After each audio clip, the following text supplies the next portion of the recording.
Hi, my name is Kemoya, union organizer with District 1199C. Healthcare workers, now more than ever you need a union on your side. A union that will fight for your job security, job fairness, wages and benefits, and a union contract.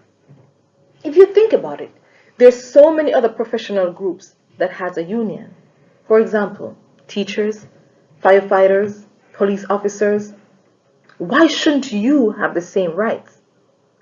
There are 4 easy steps that you can use to organize your place of work. Step 1. Building and organizing a committee and signing union authorization cards. Step 2. Filing a petition with the National Labor Board. Step 3. Stipulation between the union and the employer. Step 4. Election. This is where you get a chance to vote for union representation.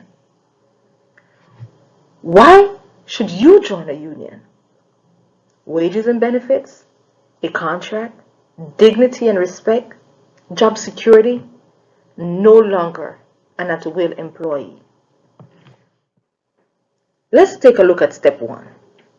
Building and organizing a committee and signing union authorization cards.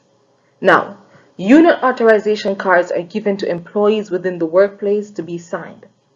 These employees have the option to use a discreet and convenient electronic link which can be sent as a text message.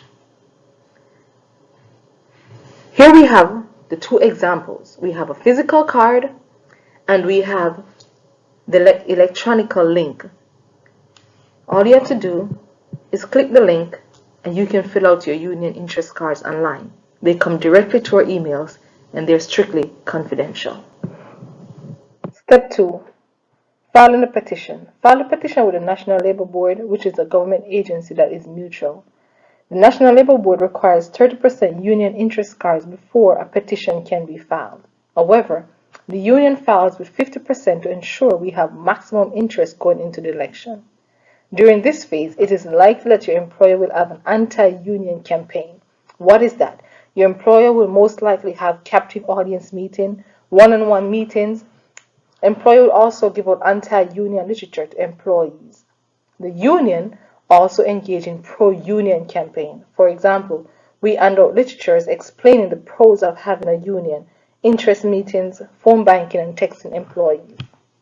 Let's take a look at step 3. The stipulation between the union and the employer.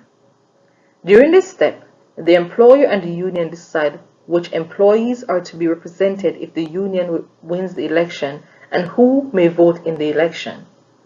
If the employer disagrees, the National Labor Board may investigate and conduct a hearing to determine the job classification of the unit to be in the bargaining unit.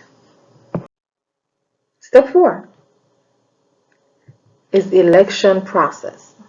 The National Labor Board would have an election where employees will be able to vote for union representation. You'll be able to cast your secret ballot. Here we have an example of what the ballot will look like. You are an at-will employee. Your employer can end your relationship with the facility at any time for any reason. Your employer can also decide at any time to end its relationship with you, with or without prior notice. This cannot change unless employees come together. Vote for union representation. Don't let them take your power. Reach out to us today. We'll be more than happy to organize your facility.